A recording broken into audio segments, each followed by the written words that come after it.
하나님 감사합니다. 오늘 이 밤도 우리가 하나님 앞에 있을 수 있게 해주셔서 감사합니다. 모든 것이 다 하나님의 은혜입니다.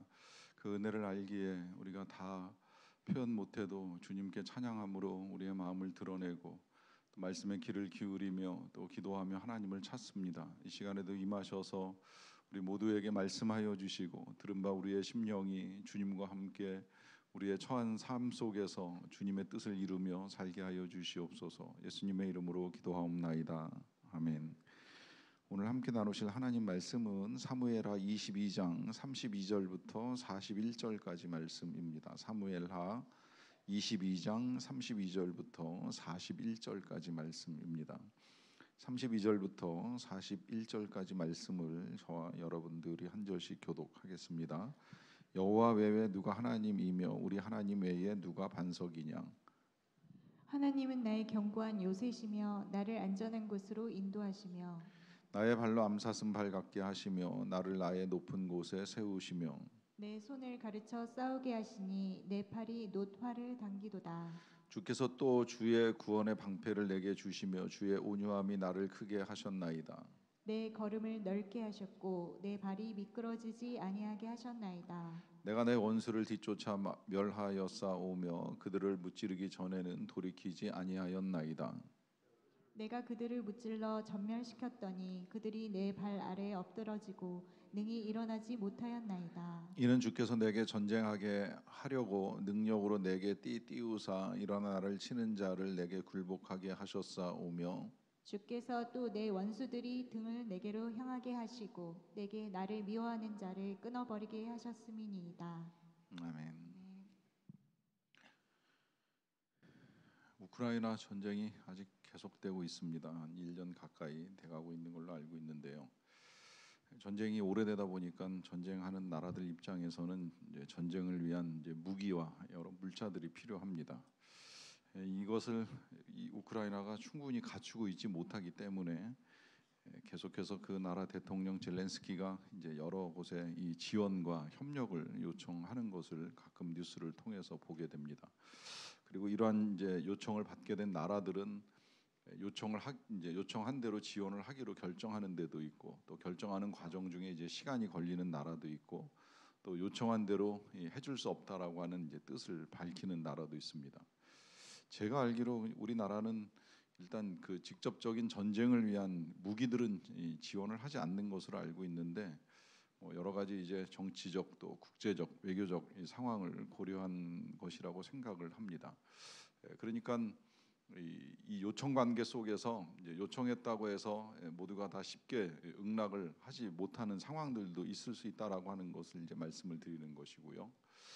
이런 관계가 지금은 이제 국가와 국가 간에 전쟁을 하면서 또 다른 국가의 관계 속에서 무기나 물자들의 협력 요청을 하는 것으로 지원을 한다고 하면 이제 지금 우리가 읽어나가는 성경 속의 세상 과거 이제 고대 사회 속에서는 전쟁을 위해서 국가 간에 물론 공조를 하거나 또 이 부족 간에 동맹을 맺어서 이 전쟁을 해나가는 경우도 있기도 합니다만은 그러나 많은 경우에 우리가 성경을 통해서 읽어나가다 보면 하나님께 도움과 지원을 요청하고 또 그 도움을 받아서 전쟁의 승리를 이루어가는 모습들을 보게 됩니다. 그러다 보니까 실제적으로 이제 하나님의 도움을 받았던 이스라엘 백성들은 하나님의 도우심 가운데 승리를 거두게 되고 이때의 승리라고 하는 건 이제 많은 살육과 살인을 동반을 합니다. 그러다 보니까 이 하나님을 보는 관점이 이스라엘 백성들이나 그리스도인들과 그리고 그밖에 이제 이 당시 이방인들이나 뭐 오늘날 하나님을 믿지 않는 사람들과의 사이에서도 이제 큰 견해차를 불러오는 것이죠. 이스라엘 백성들 입장에서 봤을 때는 그야말로 하나님의 이름이 만군의 여호와, 히브리어로 야훼 쯔바우트라고 하는 이 단어, 이제 이 만군의 여호와라고 하는 말은 우리의 전쟁을 승리로 이끄는 하나님이시라는 의미를 담고 있잖아요. 세상 아무리 큰 군대와 무기가 공격을 해온다 할지라도 만군의 여호와 하나님만 우리와 함께 하시면 얼마든지 우리가 승리를 거둘 수 있다라고 믿는 그 믿음의 고백이 야훼 쯔바우트, 만군의 여호와, 하나님의 아주 큰 이름 중에 하나입니다. 이분은 우리에게는 마찬가지로 지금 그런 분으로 우리에게 전해져서 지금도 우리가 야훼 하나님 이 만군의 여호와의 이름으로 때로는 영적 전쟁을 치르기도 하고 또 그 전쟁의 승리를 거둘 수 있다는 확신을 가지고 살아갑니다. 그런데 이제 이런 하나님에 대한 경험이나 믿음의 고백을 가지고 있지 못하면 다른 시각으로 볼 때 하나님은 살육의 하나님이고 살인자이시고 폭력을 조장하시는 하나님처럼 이제 보일 가능성이 많다고 하는 것이죠. 그리고 그 하나님의 힘을 입어서 가장 많은 살육과 살인을 저지른 사람이 혹시 다윗은 아닌가 하는 이제 이런 의문까지 제기됩니다. 이것이 어떻게 보면 이제 성경을 보는 어려움이 될 수도 있겠는데요. 정말 하나님이 폭력을 허락하시는가?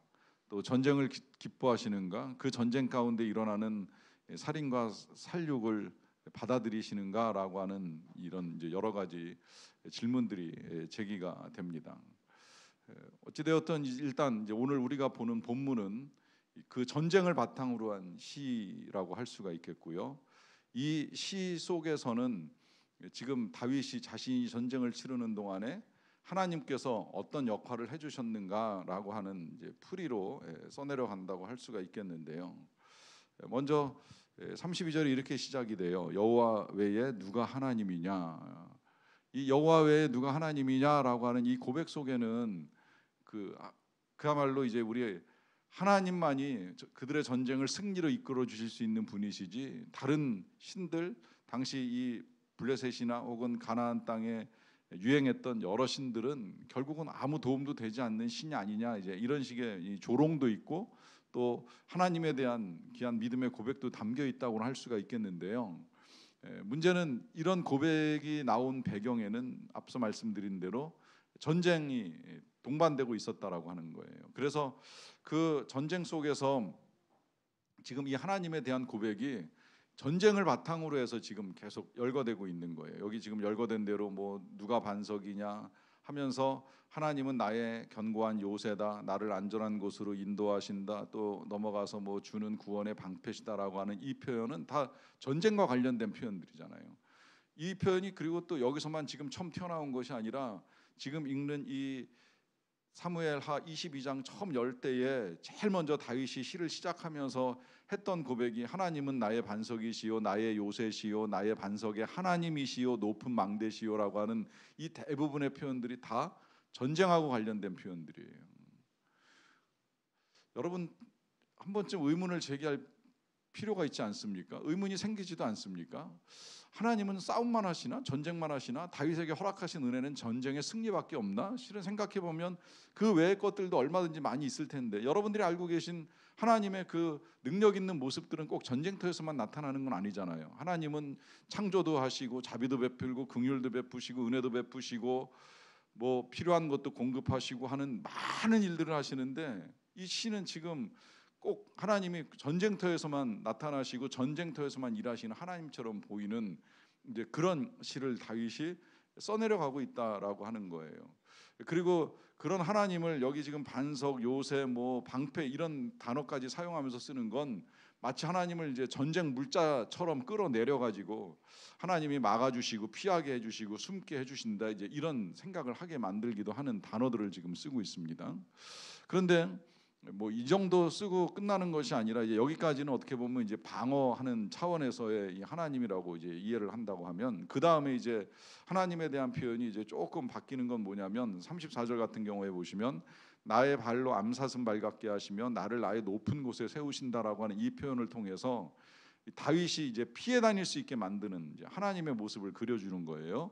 암사슴 발은 굉장히 빠릅니다. 이 사슴은 이 광야에서 가끔 한 번씩 맹수들에게 쫓기는 경우가 있는데 물론 뭐 쫓길 때는 이제 수십 마리가 한꺼번에 쫓기는 경우들이 대부분이에요. 그런데 그 중에 이제 제일 체력 떨어지고 약하고 어린 놈이 잡히는 것이지 대부분의 이 사슴들은 실은 사자가 쫓아가지 못할 만큼의 강력한 발의 힘을 가지고 있어요. 그래서 우리가 오해하고 있는 것 중에 하나가 그거라는 이야기 하잖아요. 세상에서 제일 먹고 살기 힘든 동물이 사자라고. 아닐 것 같잖아요. 그 날카로운 이빨과 발톱을 갖고 있으면 얼마든지 먹고 사는데 큰 지장 없을 것 같죠. 실은 죽으림 다해서 쫓아가 가지고 제일 약한 놈 한 놈 붙잡아 가지고 그 놈 붙잡아서 잡아먹는 짐승이 사자예요. 물고기들은 그렇게까지는 안 해요. 물고기들 고래 같은 건 그냥 입만 이렇게 벌리고 있으면 고기들이 다 알아서 들어와 가지고 입 딱 다물면 한 끼 식사가 해결된다고 하는데 빨리 달릴 필요도 없다는 거예요. 그런데 사자는 그만큼 죽으림을 위해 달려야지만 사슴 한 마리 잡는다는 것인데, 이 말은 거꾸로 뒤집으면 사슴이 그렇게 쉽게 붙잡히는 존재가 아니라는 거예요. 정말 수많은 마리 중에 이 어쩌다 한 마리가 잡혀서 밥이 될 뿐이지 나머지는 충분히 도망 다니면서 목숨 다할 때까지 살다가 인생이 끝나는 거예요. 아니면 노새에서 이제 잡혀 죽든지. 그럴 만큼 암사슴의 발이 빠르다는 이야기입니다. 그렇게 하나님께서 이 다윗을 도와주셨기 때문에 실제로 다윗이 정말 암사슴처럼 잘도 도망 다녀요. 다윗이 싸울 때는 기가 막히게 싸워서 승리를 거두기도 하지만 피할 때는 절묘하게 피하잖아요. 처음에 왕궁에 있을 때 이 사울의 활로부터 시작을 해가지고 동굴로 또 남의 나라로 이렇게 건너다니면서 피해 다닐 때 보면 정말 사슴같이 피해 다니는 거예요. 그러니까 그가 지금 이 노년에 이 귀한 시를 쓸 만큼 끝끝내 살아남아가지고 목숨을 건지고 살아있는 자신의 모습을 그대로 드러내 주잖아요. 그러니까 이제 이런 고백이 나오는 거예요. 나의 발로 암사슴 발 같게 하시며 때로 나를 나의 높은 곳에 세우신다. 이 높은 곳에 세우는 것도 이제 전쟁에 유리한 고지를 점령할 수 있게 도와주신다라고 하는 것인데, 보면 항상 그랬다, 이제 그런 느낌을 가지고 고백하는 것 같아요. 이 전쟁을 할 때마다 늘 높여 주셨기 때문에 그 어떤 적의 침공 수십 차례의 공격과 전쟁이 있었다 할지라도 살아남을 수 있지 않았겠는가, 이제 이런 자신감을 가지고 이야기를 하는 겁니다. 그 다음에 이제 37절로 건너가서 보시게 되면 내 걸음을 넓게 하셨고 내 발이 미끄러지지 아니하게 하셨나이다라고 하는 고백을 하는데, 이제 이 고백은 다윗이 어디 한 군데 이렇게 처박혀서 살지 못했다라고 하는 거예요. 그야말로 그가 피해 다닐 때는 안 다녀본 곳이 없어요. 뭐 라마나요스로부터 시작을 해가지고서 가끔 뭐 시글락까지 또 이 블레셋까지, 하여튼 적진이고 아군의 진영이고 구분할 것 없이 숨을 때만 있으면 다 숨어 다니고 피신할 때만 있으면 다 움직여 가면서 그는 넓은 곳으로 이제 이동을 할 수밖에 없었고요. 그러는 동안에 이 발이 미끄러지지 아니한다라고 하는 건 이해하실 거예요. 이렇게 도망 다니고 피해 다니고 온갖 피신 생활을 하다가도 한번 한순간 딱 미끄러져 가지고 넘어지면 인생 끝장나는 경우 있잖아요. 가끔 이제 영화에서 보면 이제 그 아차 실수하는 순간에 발을 헛디뎌 가지고서 목숨을 잃는 사람들도 가끔 보이는데, 그런 일을 겪을 수도 있는 이 상황들 속에서 하나님이 그만큼 강력하게 다윗을 붙들어 주셨다라고 하는 고백이 바로 이 고백입니다. 내 발이 미끄러지지 아니하게 하셨나이다라고 하는 고백입니다.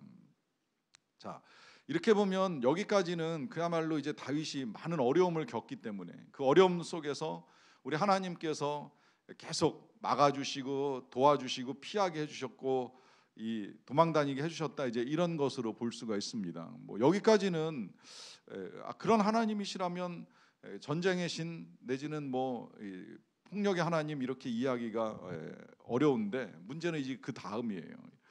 보시면 35절에서는요 내 손을 가르쳐 싸우게 하시니 내 팔이 노화를 당기도다라고 하는 말을 합니다. 자, 손을 가르쳐서 싸우게 하신다, 이 말 그대로 그냥 보면 하나님이 뭐 싸움의 기술을 가르쳐 주시던 혹은 싸움의 지혜를 주시던 싸움의 전술을 주시던 어쨌든 이제 직접적으로 전쟁에 개입하셔서 싸울 수 있게 하시는 일을 행해 나가신다라고 하는 거예요. 어떻게 행해 나가시냐, 이제 그 뒤에 이어지는 내용들 몇 군데만 그냥 이렇게 보시면 38절에 보시면 내가 내 원수를 뒤쫓아 멸하였사오며 그들을 무찌르기 전에는 돌이키지 아니하였나이다라고 하는데, 이 말씀 어떤 의미인지 아시겠죠? 내가 완전히 끝장낼 때까지는 뒤돌아서지 않을 만큼 하나님이 완승을 거둘 수 있게 도와주셨다라고 하는 고백을 하는 겁니다. 또 39절 보시게 되면 내가 그들을 무찔러 전멸시켰더니 그들이 내 발 아래에 엎드러지고 능히 일어나지 못하였나이다라고 하면서 이 다윗이 적을 완전히 멸하고 나서 이제 완승을 거둔 모습을 보여주는 거죠.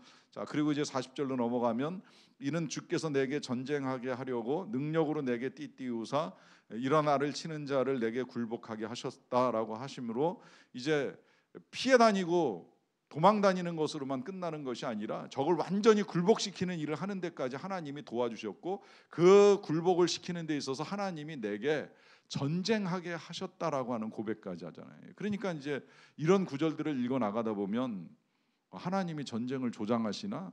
그 전쟁 가운데 적을 전멸하고 폭력으로 완전히 완승을 거두게 하는 것을 하나님이 도와주시는가라고 하는 이제 의문이 제기될 수밖에 없다라고 하는 것을 우리에게 보여줍니다. 이것이 다윗이 우리에게 남겨준 수많은 시들 가운데 이제 한 편이라고 한다면 그야말로 이제 다윗이 그런 힘든 순간들이 그 일생 중에 있었구나 이제 우리가 그렇게 이해할 수 있어요. 그런데 요시 말고 이제 다윗의 시가 남겨진 시편으로 들어가서 그 한 70여 편 되는 다윗의 시를 이렇게 읽어 나가다 보면 그가 전쟁에서 승리를 거둘 만한 상황이든 아니면 누군가한테 쫓기거나 패배를 당하거나 여러 가지 어려움을 겪게 되는 상황이든 대부분의 시의 배경은 다 전쟁터입니다. 전쟁터. 그러니까 생각해 보면 다윗이 수많은 시를 우리에게 남겨줬는데 이 시가 저도 이번에 이제 여러분들하고 말씀을 나누면서 알게 된 거예요. 솔직히 이제 시편을 연구할 때 우리는 신학교에서는 이제 크게 찬양시와 탄원시로만 나눠서 배웠어요. 시편은 실제로 그 두 가지로 이제 크게 나누어집니다. 찬양시가 있고 탄원시가 있어요. 그리고 이제 탄원시 가운데에는 응답받는 탄원이 있고 응답 못 받는 탄원으로 끝나는 시가 있어요. 이제 이렇게 분류하면서 배우잖아요. 저는 그렇게 배웠기 때문에 그냥 시편 그러면 일단 뭐 찬양시냐 탄원시냐 이제 여기서부터 늘 시작을 했었거든요. 그런데 이번에 이 시를 보면서 다시 이렇게 보니까 배경이 전쟁이냐 서정이냐로 구분을 하면 다윗의 시 가운데 서정시는 거의 없습니다. 서정처럼 느껴지는 시가 있어요. 우리가 제일 많이 기억하고 있는 거 뭐예요? 여호와는 나의 목자시니 내게 부족함이 없으리로다. 그가 나를 푸른 풀밭에 누이시며 실만한 물가로 인도하시는도다. 까지 읽으면 서정시 같죠. 그런데 그 뒤에 뭐예요? 내가 사망의 음침한 골짜기로 다닐지라도라고 하면서 다시 또 전쟁 이야기인 거예요. 주께서 내 원수의 목전에서 상을 베풀어 주시고 전쟁이에요. 원수 그 앞에서 밥상을 차려주시는 하나님 전쟁이에요. 그러니까 다윗의 시가 그야말로 이렇게 전원에서 목가적으로 뭐 푸르른 하늘 떠가는 흰 구름 뭐 아름다운 나무 거기에 달린 열매 이런 거 보면서 감탄하고 쓴 찬양시가 아니라고 하는 거예요. 전쟁터에서 이리 쫓기고 저리 쫓기면서 아니면 칼 들고 싸우고 난 다음에 그 전쟁의 승리를 거두었을 때 그 다음에 쓰여진 시예요. 그러다 보니까 많은 사람들로부터 다윗도 하나님도 오해를 받는 거죠. 전쟁밖에 안 했나? 다윗은 쌈만 사람이었나? 또 하나님은 그 쌈을 도와주시는 신이신가 하는 이제 오해와 의심을 받게 됩니다. 자, 여기서 이제 우리가 생각을 해야 될 건 다윗이 살아가는 삶의 자리입니다. 그가 살아가는 삶의 여건은 어떠한가라고 하는 것입니다. 보면 이 당시 고대 사회, 제가 아까 식사하면서 그 교육자들하고 그런 이야기를 잠시 주고받았는데 요새 어쩌다가 이렇게 텔레비를 켜면 이렇게 몸 자랑하는 사람들이 많아요. 몸 갖고 싸우는 사람들, 몸 보여주는 사람들 좀 많아진다 이런 생각이 드는 거예요. 세상이 이제 정보와 지성 사회의 질식이 됐는지 아니면 좀 질렸는지 다시 원시 고대 사회로 돌아가는 듯한 느낌이 드는 거예요. 자꾸 이제 몸 키우고 몸 만들고 몸 갖고 부딪히고 하는 이런 것들을 이제 많이 보여준다 이제 이런 생각이 드는 거죠. 자, 뭐 오늘날 사회가 어떻게 갈지는 모르겠지만 다윗이 살던 시대를 놓고 생각을 해봅시다. 자, 그 시대의 여건은 지금 말씀드린 대로 몸과 칼과 창과 활을 가지지 않으면 살아갈 수 없는 시대였던 거예요. 물론 그 중에는 그야말로 열심히 농사를 짓는 사람도 있었고 또 열심히 목축을 하는 사람들도 있었지만 그러나 이런 사람들이 평화롭게 살기에 절대 쉬운 시절은 아니었다라고 하는 거죠. 그 어느 기간 동안에 뭐 열심히 농사도 짓고 목축도 하고 하지만 그러나 어느 순간 적이 쳐들어오면 일단 하던 일 다 중단하고 군복도 없었지만 무조건 가진 무기 다 들고서 나가 싸우지 않으면 안 되는 시대예요. 특히 이 다윗 시대로 이야기를 하면 이제 막 철기 문화가 시작이 돼가지고 그 철기 문화의 배경하에 블레셋이 엄청난 칼을 만들어내는 거예요. 계속 철을 두드려 가지고 칼을 만들어서 이 장수로부터 시작해서 칼을 나눠주는 일을 하면서 전쟁을 하다 보니까 이 다윗과 이스라엘은 굉장히 큰 위험에 노출될 수밖에 없는 시대예요. 그야말로 난 그냥 한가롭게 농사나 지을 거야, 나는 양이나 이렇게 몰고 다닐 거야라고 하고 싶어서 그렇게 살아갈 수 있는 시대가 아니었다라고 하는 거죠. 그러면 그러한 여건 속에서 다윗 한 사람이 그가 왕으로서든 아니면 하나님의 백성으로서든 어떻게 살아야 하는 것이 옳은 삶이냐라고 하는 질문을 할 수밖에 없다라고 하는 것입니다. 여러분, 여기서 이제 오늘 우리가 이 말씀을 우리의 삶에 적용시켜가는 이유가 나오는데요. 혹시나 교회를 다니고 신앙생활을 하면서 여러분들이 처해 있는 상황이나 여건이 하나님을 섬기기가 쉽지 않다라고 하는 생각을 해보셨는지요? 그런 생각 많이 하실 거예요. 직장생활 하다 보면 하나님 믿는 거 쉽지 않은 것 같아. 애들 공부시키다 보면 이 입시의 경쟁 속에서 애들 신앙생활 잘 시키는 거 어려운 것 같아요. 뭐 요새는 저도 그 정도는 알고 있어요. 요새는 학원이 뭐 주중에는 영어하고 수학만 가르치고 이제 그 주말 토요일 주일 돼야 뭐 국어, 사회, 과학, 예체능 다 주말에 몰려 있잖아요. 그러니까 애들 주일날 교회 보내기 힘들다 이제 이런 말씀들 공공연하게 하잖아요. 그때 교회 보내면 언제 국어하고 사회를 가르칩니까? 뭐 과학을 가르칩니까? 이제 이런 게 계속 들려오는 이야기예요. 그러니까 부모로서는 그런 생각 쉽게 할 만하죠. 아, 요새 같은 땐 이런 상황 속에서는 애들에게 신앙을 가르치는 건 너무 어려운 것 같다. 이제 이런 생각을 합니다. 여러분, 여기서 이제 우리가 알아야 될 것이 있습니다. 하나님을 믿는 데 있어서 여건이 쉬웠던 때는 없어요. 지금 우리가 살펴보는 이 다윗의 여건도 절대 쉬운 여건이 아닌 걸 제가 이미 다 말씀을 드렸어요. 그야말로 한가롭게 산천초목 바라보면서 시나 쓰고 기도나 드리면서 아니면 뭐 수도원 생활하면서 하나님을 섬길 만한 여건이 다윗 시대에는 전혀 준비가 안 돼 있었던 시대입니다. 오히려 전쟁터에서 칼 들고 나가 싸우던 방패 들고 뒤로 쫓기던 싸움터 현장이 아니면 견딜 수 없는 일들이 끊임없이 일어나는 그런 시대였다라고 하는 것이죠. 그런 의미에서 보면 우리가 처해 있는 현실을 떠나서는 살아갈 수가 없다라고 하는 것입니다. 그래서 이제 우리가 교회를 다니고 하나님을 믿는다고 해도 관심 갖는 영역들이 있잖아요. 다 정치에도 관심이 있고 사회 돌아가는 것도 관심이 있고 경제가 좋아질지 나빠질지 앞으로 이 교육은 어떻게 시켜야지 우리 아이들이 정말 제대로 길을 열어갈지에 대한 관심도 많고 또 지금 국제관계는 뭐 진짜 북한은 핵이 어떻게 될지 또 중국과 대만과의 관계는 어떻게 될지 또 중국과 미국과의 관계 우크라이나 전쟁은 어떻게 될지 이 모든 것들로부터 떠나서 난 그냥 오직 하나님만 바라보고 하나님만 섬길 거야라고 말하며 살기에 힘든 상황 속에 우리가 살아가고 있습니다.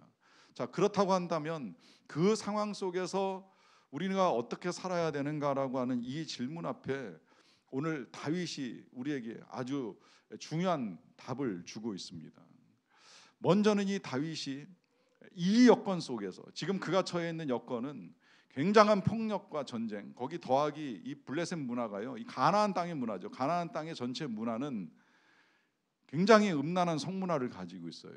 그 들어보시거나 보신 사진으로 보신 분도 계실 거예요. 이 가나안에서 섬기는 신 가운데 그 농경신이 여자가 가슴이 많은 것 자체가 음란함의 대표적인 걸 이제 보여주는 거거든요. 그런 시대 속에서 다윗도요, 그러한 상황 속에 갇혀 있지 않았었다라고 하는 거예요. 일단 이 다윗의 상황을 정리하기 전에 이 신약 시대로 넘어와서 조금 다시 생각을 해봅니다. 찰리 윌리엄스라고 하는 분이 우리 예수 그리스도께서 이 땅에 오시던 시기를 표현하기를 이렇게 표현을 합니다. 주님께서 오셨을 때의 여건은 로마의 권력과 헬라의 문화와 인간의 죄가 만연한 시대였다 하는 것입니다. 이 말은 우리 주님이 오실 때 여건이 영 좋은 여건이 아니었다라고 하는 의미를 담고 있는 거죠. 로마의 권력이라고 하는 건 당시 이 서구 사회를 완전히 이제 지배하고 있었던 시대였잖아요. 거기에 이제 헬라 문화는 많은 이제 우상을 동반한 문화입니다. 뭐 그 문화가 언어적으로는 도움이 많이 됐지만 그래서 이제 이 헬라어로 신약 성경이 쓰이는데 도움이 되긴 했지만 그러나 이 헬라 문화 자체가 정말 수많은 신들을 만들어내는 문화였었기 때문에 그 수많은 신들 가운데 하나님을 드러낸다라고 하는 건 절대 쉬운 일은 아니었었다라고 하는 의미예요. 거기에다가 뭐 인간의 죄가 이제 극에 달해서 때가 찼을 때 예수님이 이 땅에 오신 것인데, 우리 하나님이 일하시는 방식이 바로 이제 이렇게 시작이 된다는 거예요. 여건은 좋지 않아요. 그런데 하나님은 일하신다는 거예요. 그것이 바로 예수님 뒤에 이어지는 성령과 교회 역사를 통해서도 다 드러나잖아요. 여러분, 교회가 원만한 여건 속에서 만들어지는 게 아니잖아요. 교회가 만들어지는 순간부터 핍박이잖아요. 여러분, 창세기 2장에 교회가 처음 만들어질 때 그 부흥 역사를 딱 보고 나서 3장 넘어가면 무슨 이야기가 연결돼요? 바로 핍박이에요. 바로 붙잡혀가고, 바로 협박당하고, 바로 어려움을 겪는 이야기가 바로 이어져요. 그만큼 교회가 세워질 때 여건이 세워질 만한 여건은 아니었었다라고 하는 거예요. 그럼에도 불구하고 우리 하나님께서는 그 여건 속에서 하나님의 일들을 이루어 가시는 거예요. 그래서 예수 그리스도가 오셔서 구원의 일을 이루시고 성령을 통하여 교회가 세워지면서 하나님의 역사가 멈추지 않는다라고 하는 것입니다. 다시 말씀을 드리면 여건이나 상황은 어느 시대에나 요동치고 많은 혼란과 혼돈을 우리에게 불러오지만 그 상황 속에서 일하시는 하나님의 손길이 멈추는 법은 없다라고 하는 거예요. 그 멈추지 아니한 하나님의 손길 속에서 하나님께 붙들려서 일했던 사람이 바로 다윗입니다. 그러하기 때문에 다윗이 불가피하게 당시 상황이나 여건에 따라서 전쟁터에 노출될 수밖에 없는 그런 어려움을 겪기는 해요. 이게 어떻게 보면 저는 요즘 우리 아이들이 겪는 이 시대의 상이라고 생각이 드는 거예요. 우리 아이들은 지금 경쟁 시대에 굉장히 노출될 수밖에 없는 시대를 살아가고 있어요. 실은 이 경쟁은 이제 진작 시작이 됐어요. 제가 신대원 1학년 때 1996년입니다. 어느새 한 30년 가까이 다 돼가는데, 그때 학교에 오셔가지고 강의를 해주셨던 어떤 목사님이 하셨던 말씀 지금도 생생하게 기억이 나요. 무한 경쟁 시대의 목회입니다. 무한 경쟁 시대의 목회. 목회도 경쟁이라고 이야기하는 거예요. 뭐 그렇게 생각하지 않고 목회를 하고는 있습니다만, 교회가 수없이 생겨나고 수많은 신학생들이 배출이 되고 수많은 목회자가 이제 만들어지면서 목회도 경쟁이 필요한 시대에 접어들었다라고 말씀을 하시는데, 그렇다고 해서 목회를 경쟁할 수는 없잖아요. 경쟁적으로 목회를 하는 건 웃기잖아요. 내 교회 잘 되겠다고 남의 교회 망하기를 바라는 거 웃기는 일이잖아요. 나 혼자 독주하면서 목회를 하겠다고 이웃 교회를 비난하고 이웃 교회를 험담할 수는 없는 노릇이잖아요. 시대는 경쟁이지만 목회는 상생으로 가야 된다고 전 그렇게 믿고 목회를 해오긴 했어요. 이 말씀을 굳이 드리는 이유는 우리 아이들이 처해 있는 여건이 경쟁 시대예요. 그들도 여전히 무한 경쟁이에요. 여전히 뭐 아무리 애들 수가 줄어도 인서울은 힘들고요. 아무리 사람 수가 줄어도 대기업 취업은 어려울 수밖에 없는 경쟁 시대에 우리가 살아가고 있어요. 이러한 시대에 이 아이들이 그 여건 속에서도 분명히 지켜가야 할 것이 있다는 거예요. 그것은 그 여건 속에서 휘둘리는 것이 아닙니다. 패배하는 것이 아닙니다. 오늘 다윗이 우리에게 보여주는 이 신앙의 열정과 거룩함이 바로 그것입니다. 그가 그 당시의 문화와 사회 속에서 완전히 벗어나지는 못했어요. 그도 전쟁과 폭력에 노출될 수밖에 없는 삶을 살기는 했어요. 그러나 그 삶 속에서 그가 붙들고 있던 한 가지, 그건 하나님을 향한 노래입니다. 하나님을 향한 믿음, 이 하나만큼은 흔들림이 없었던 거예요. 그래서 비록 자신이 나가서 칼을 휘두르고 전쟁에서 승리하고 적을 전멸시키는 놀라운 성과를 거둔다고 할지라도 그 입술에서는 분명한 고백이 터져 나오는 것이죠. 하나님이 하신 것입니다. 하나님이 반석입니다. 하나님이 요새입니다. 여러분들이 신앙생활을 하는 여건이 뭐 전쟁 같은 상황일 수도 있고요, 혹은 경쟁 같은 상황일 수도 있고요. 어찌되었건 쉽지 않을 것이라고 생각을 합니다. 중요한 건 그 여건 속에서 믿음을 지켜나가는 것입니다. 하나님을 찾는 것입니다. 하나님을 의지하는 것입니다. 하나님을 붙드는 것입니다. 우리의 거룩함을 잃지 않을 수 있는 저와 여러분들이 다 되시기를 간절히 축원합니다.